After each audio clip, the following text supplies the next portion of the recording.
Pinayagan po ninyo na iparinig ko sa inyo ang pahayag ng Iglesia ni Cristo.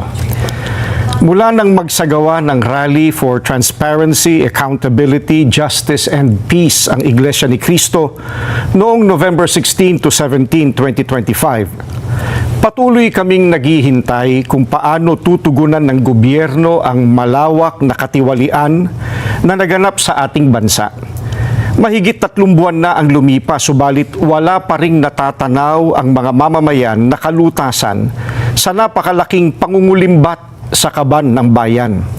At sa halip na ang mga salarin ang hanapin at usigin, ay ang mga nagbibigay ng impormasyon at tumitestigo laban sa kanila ang kinakasuhan at ginigipit.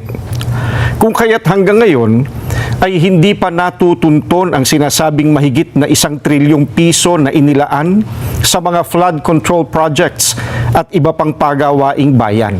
Sapagkat ang hinahanap ng mga dapat mag-imbestiga ay ang mga pangyayaring maaaring magamit para mailihis sa iba't ibang issue ang problemang ito. Hinihintay ng mga Pilipino ang sinasabi ng Senate Blue Ribbon Committee Chairman na we will go where the evidence lead us. Ngayong may mga lumalabas na pahayag na mula sa mga sangkot, kabilang ang umano'y nagpadala ng mali-maletang pera.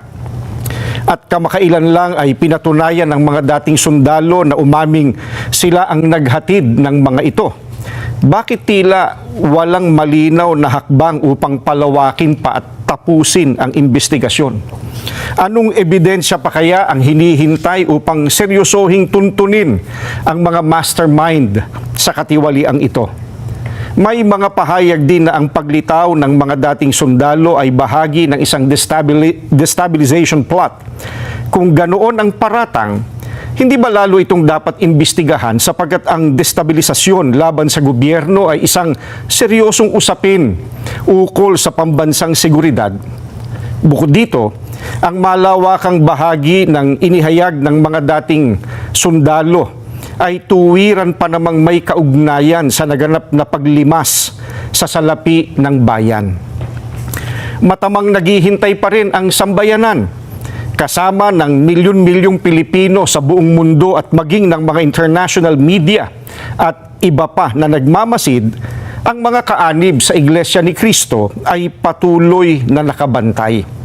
Maling isipin na nalilimutan na ng mga Pilipino ang isyong ito sapagkat ang pondong pinag-uusapan ay mula sa buwis at pawis ng mga mamamayan.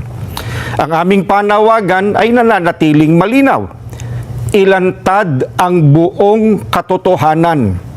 Papanagutin ang dapat managot at pairalin ang katarungan upang maibalik ang tiwala ng bayan at maitaguyod ang tunay at pangmatagalang kapayapaan at pagsulong ng Pilipinas.